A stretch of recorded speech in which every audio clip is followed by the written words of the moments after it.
अपने घर जाता है जहां उसकी पत्नी और उसके बच्चे हैं और तभी वो अपने कंप्यूटर से कुछ फाइल्स को डाउनलोड करके उस पेन ड्राइव को एक खास लॉकेट के अंदर डाल देता है और अब उसके घर की लाइट चली जाती है, जिसके बाद दिखाया जाता है कि धीरे धीरे पूरी अर्थ की लाइट जा चुकी है, यानी कि पूरी अर्थ पर अंधेरा हो चुका है। यहाँ तक कि सड़कों पर जो गाड़ियां चल रही होती है वो भी अपने आप ही बंद हो जाती है, साथ ही प्लेन भी क्रैश हो जाते हैं। ऐसा धरती पर पहली बार हुआ है और अब इस घटना को पूरे 15 साल बीत जाते हैं। 15 साल बाद धरती पर दिखाया जाता है कि लोगों के रहने का तरीका पूरी तरह से बदल चुका है। पिछले 15 सालों से एक बार भी धरती पर लाइट नहीं आई, जिस वजह से बहुत सारी चीजें, बहुत सारे काम पूरी तरह से बंद हो चुके हैं, यानी कि अब इंसानों को अपने काम अपने हाथों से ही करने पड़ते हैं। साथ ही अमेरिका अब 6 हिस्सों में बढ़ चुका है। बेन को दिखाया जाता है जो अपनी फैमिली के साथ एक सेफ जगह पर चला गया होता है और कुछ वक्त पहले उसकी पत्नी इस दुनिया से जा चुकी है, इसलिए वो अब एक दूसरी लड़की को डेट कर रहा होता है। साथ ही उसका बेटा और बेटी भी बड़े हो चुके हैं। बेन के बेटे को अस्थमा की प्रॉब्लम होती है, इस वजह से उसे काफी परेशानियों का सामना करना पड़ता है। अब यूएस के 6 टुकड़े हो चुके हैं और जिस टुकड़े में रहते हैं वहाँ का जो लीडर होता है वो अपनी आर्मी के साथ यहाँ पर आता है। इस लीडर का नाम टॉम है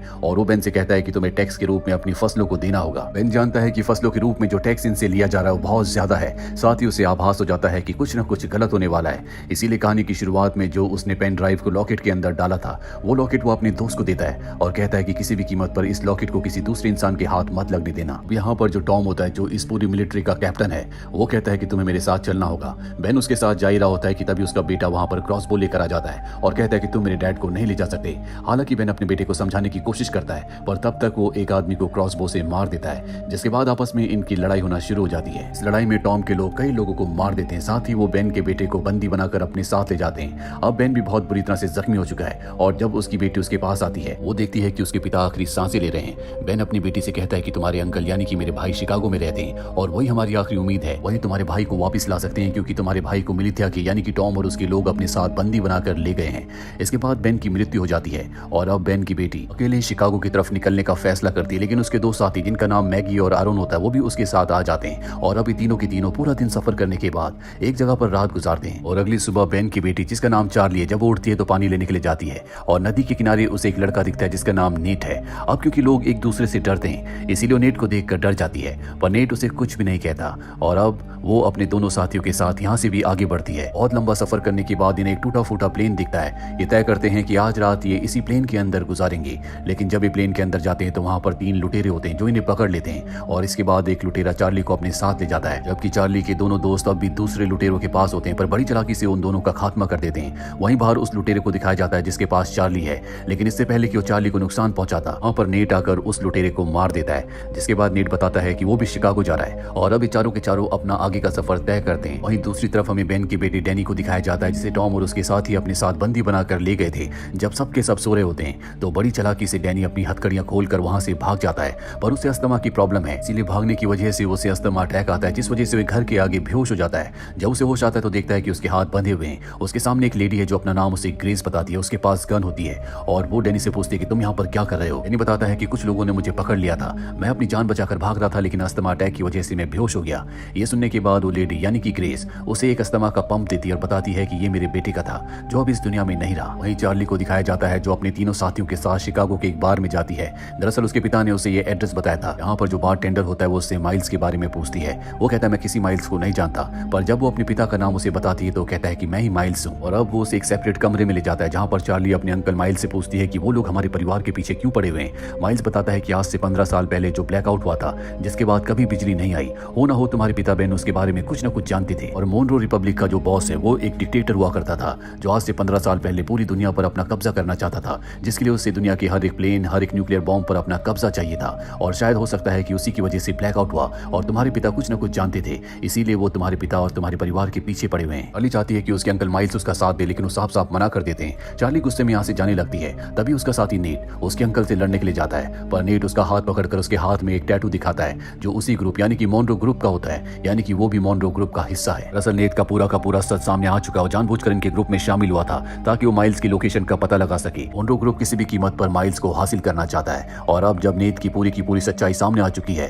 तो सबको वो अपने एरो के पॉइंट पर लेकर वहां से निकल जाता है। अब सब चाहते हैं कि माइल्स यहाँ से चला जाए, लेकिन माइल्स यहाँ से जाने से मना करता है और कहता है कि वो मोनरो ग्रुप का अकेले सामना कर सकता है। चार्ली और उसके साथी उसका साथ देने के लिए तैयार हो जाते हैं, लेकिन माइल्स नहीं चाहता कि उसका कोई भी साथ दे, इसीलिए सबको गुस्से से यहाँ से जाने के लिए कहता है। सबके सब चले जाते हैं और अब नेट मोनरो ग्रुप के बहुत सारे लोगों के साथ यहाँ पर आ जाता है, लेकिन माइल्स उन सबका सामना करता है, बहुत सारे लोगों को मार देता है। चार्ली भी अपने दोनों साथियों के साथ यहाँ पर अपने अंकल माइल्स की मदद करने के लिए पहुंच जाती है और वो मोनरो ग्रुप के ऊपर हमला कर देती है। पर एक पल ऐसा आता है कि मोनरो ग्रुप का एक आदमी चार्ली को मारने वाला होता है, लेकिन तभी वहां पर नेता आकर अपने साथी को मार देता है। वही माइल्स इनके कैप्टन को मार देता है, जिससे लड़ाई खत्म हो जाती है। और अब माइल्स तय करता है कि वो चार्ली के साथ उसके भाई को यानी कि डैनी को ढूंढने के लिए जाएगा। वहीं उस घर में जिस घर में डैनी छुपा हुआ है, मोनरो ग्रुप का कैप्टन टॉम अपने साथियों के साथ पहुंच जाता है। वो ग्रेस से पूछता है कि डैनी कहाँ है। हालांकि ग्रेस बताना नहीं चाहती, लेकिन जब वो उसे जान से मारने की धमकी देता है तो उसे रास्ते से हटना पड़ता है। जिसके बाद टॉम अपने साथियों के साथ ऊपर जाकर डैनी को एक बार फिर से बंदी बनाकर ले जाता है। और अब इन सब के जाने के बाद ग्रेस बेसमेंट में जाती है।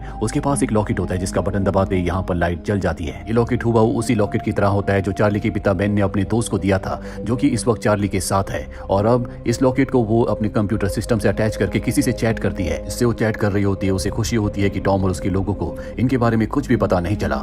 वहीं में माइल्स को दिखाया जाता है जो चार्ली और दोनों साथियों के साथ आगे बढ़ रहा होता है। दरअसल वो अपनी साथी नोरा को ढूंढ रहा है, जो कि विस्फोटक बनाने में बहुत माहिर है। और उसे पता चलता है कि उसे भी टॉम के ग्रुप ने यानी कि मिलिथिया ने बंदी बनाकर अपने पास रखा हुआ है। और अब माइल्स किसी भी कीमत पर नोरा को, जो कि उसकी दोस्त है, उसे आजाद करवाना चाहता है। चार्ली और उसके दोनों साथियों को कहता है कि मैं 2 हफ्तों के बाद तुम्हें इंडियाना में मिलूंगा, तब तक हमारे रास्ते अलग होते हैं। और वो यहाँ से निकल जाता है। पर जब सुबह चार्ली के दोनों साथियों की आंख खुलती है तो देखते हैं कि चार्ली भी जा चुकी है, यानी कि वो भी अपने अंकल माइल्स के पीछे उनकी मदद करने के लिए निकल चुकी है। चार्ली का साथी आरोन, जो दरअसल उसके पिता बेन का दोस्त था, जिसे बेन ने यानी कि चार्ली के पिता ने वो लॉकेट दिया था जिसमें पेन ड्राइव है, वो अपनी साथी मैगी को बताता है कि बेन ने जब मुझे लॉकेट दिया था तो उसने कहा था कि ये लॉकेट मुझे एक लेडी के पास लेकर जाना है जिसका नाम ग्रेस है। आरोन कहता है कि हो ना हो ग्रेस के पास पहुंचने के बाद हमें ये पता लग सकता है कि अर्थ पर इलेक्ट्रिसिटी वापस कैसे आएगी, इसीलिए ग्रेस को ढूंढने के लिए निकल पड़ते हैं। वहीं हमें मिलिथिया के अड्डे पर दिखाया जाता है जहां पर मोरन होता है, जो कि इन सब का लीडर है। वो एक लेडी के पास जाता है और ये लेडी और कोई नहीं बल्कि चार्ली और डैनी की मॉम है, यानी बेन की पत्नी। मोनरो से बताता है कि बेन की मृत्यु हो चुकी है, जिससे उसे बहुत दुख होता है। दरअसल बेन को ये लगता था कि उसकी पत्नी की मृत्यु हो चुकी है, लेकिन वो अब भी जिंदा है।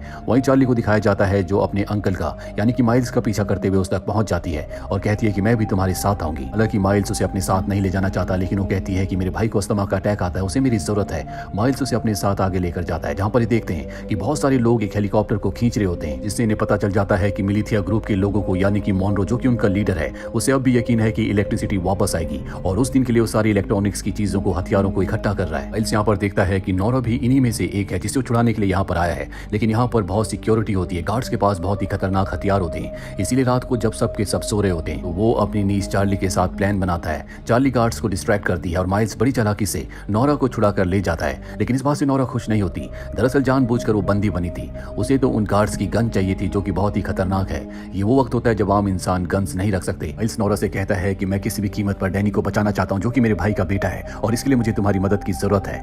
नोरा कहती है मैं तुम्हारी मदद कर सकती हूँ, लेकिन गार्ड्स के पास जो गन चाहिए वो तुम्हें उनसे लेकर मुझे देनी होगी। माइल्स उसकी ये शर्त मान जाता है और इसके बाद नोरा बहुत ही छोटे हथियार बनाती है जिससे गोली चल सकती है, गार्ड्स को मारा जा सकता है। लेकिन इसमें प्रॉब्लम ये होती है कि दूर से इससे निशाना नहीं लगाया जा सकता, यानी कि इसकी रेंज नहीं है, पास जाकर ही गार्ड को मारना होगा। इसीलिए उस छोटी गन को ये चार्ली के हाथ में बांध देते हैं और चार्ली गार्ड्स के पास जाती है और कहती है कि मैं जंगल में खो गई हूँ, और मौका देखकर वो एक गार्ड को मार देती है। और इससे पहले कि दूसरे गार्ड्स उस पर हमला करते, यहाँ पर नोरा और माइल्स गार्ड के ऊपर हमला करके सभी का खात्मा कर देते हैं। यहाँ पर जितने भी लोग होते हैं सबको ये आजाद करवा देते हैं और अब इनके पास वो हथियार भी है जो नोरा को चाहिए। वहीं ग्रेस को दिखाया जाता है जब वो अपने घर में बेसमेंट में कंप्यूटर पर कुछ काम कर रही होती है, तभी वहाँ पर एक आदमी आता है और उस आदमी के पास भी वैसे ही लॉकेट होता है जैसा कि नोरा के पास है। वहीं माइल्स और चार्ली को दिखाया जाता है जिन्हें नोरा अपने साथ एक जगह ले जाती है जहाँ पर एक पास्टर होता है। पास्टर नोरा को देखकर बहुत खुश होता है क्योंकि वो गन लेकर आई है और अब पास्टर नोरा को बताता है कि उनका एक आदमी गायब है। ये सुनकर माइल्स कहता है कि हमें जल्द से जल्द इस जगह को खाली कर देना चाहिए क्योंकि मोनरो के आदमी कभी भी यहाँ पर आ सकते हैं। सब उसकी बात मान जाते हैं, पर इससे पहले कि सब के सब यहाँ से निकलते,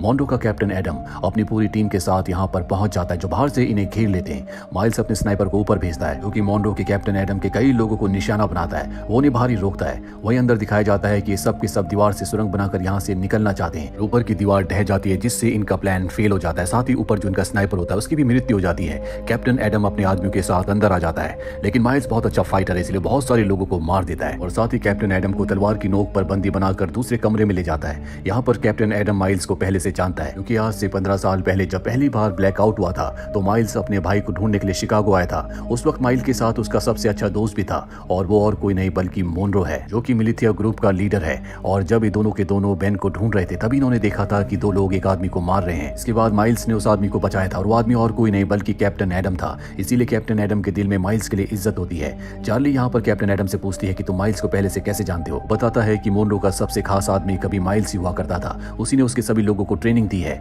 और अब किसी भी कीमत पर मोनरो से वापस हासिल करना चाहता है। माइल्स कैप्टन एडम के साथ एक डील करता है। वो कहता है कि तुम यहाँ पर जितने भी मेरे लोग हैं उन सबको छोड़ दोगे, इसके बदले मैं तुम्हारे साथ मोनरो के पास चलने के लिए तैयार हूँ। कैप्टन एडम उसकी ये डील मान जाता है और अब कैप्टन एडम अपने सभी साथियों के साथ माइल्स को यहाँ से मोनरो के पास ले जा रहा होता है। पर जब ये रास्ते में होते हैं तभी चार्ली और नोरा इनके ऊपर हमला करके माइल्स को छुड़ा लेते हैं, साथ ही वो ब्रिज को भी ब्लास्ट कर देते हैं। वहीं दूसरी तरफ हमें मैगी और आरून को दिखाया जाता है जो अब ग्रेस के घर पहुंच चुके हैं, पर ग्रेस इस घर को छोड़कर जा चुकी है। आरून का दावा होता है कि पहले वो गूगल में काम किया करता था, इसीलिए उसे कंप्यूटर के बारे में बहुत कुछ पता है। और अब ये नीचे बेसमेंट में जाते हैं, यहाँ पर इन्हें कंप्यूटर के पार्ट्स मिलते हैं जिनसे इन्हें पता चलता है कि इस कंप्यूटर को अभी कुछ ही वक्त पहले बनाया गया था, यानी कि यहाँ पर इलेक्ट्रिसिटी थी। और इसके बाद आरून यहाँ पर सर्च करना शुरू करता है, पर कई घंटों के बाद भी उसे कुछ नहीं मिलता। इसके बाद जब वो ऊपर आता है तो उसका वो लॉकेट जो कि उसे बेन ने दिया था वो अपने आप ही चमकना शुरू हो जाता है, यानी कि उसमें लाइट जल जाती है। साथ ही हेडफोन में गाना बजना शुरू हो जाता है, यानी कि इस घर में कुछ ऐसा है जो लॉकेट से कनेक्ट होता है और यहाँ पर इलेक्ट्रिसिटी आ जाती है। यहाँ मैगी के पास जो उसका पुराना आईफोन होता है वो भी आज कई सालों के बाद अपने आप ही ऑन हो जाता है और वो अपने दोनों बच्चों की फोटो कई सालों के बाद देखती है। और इसी के साथ ही वेब सीरीज यहीं पर खत्म हो जाती है।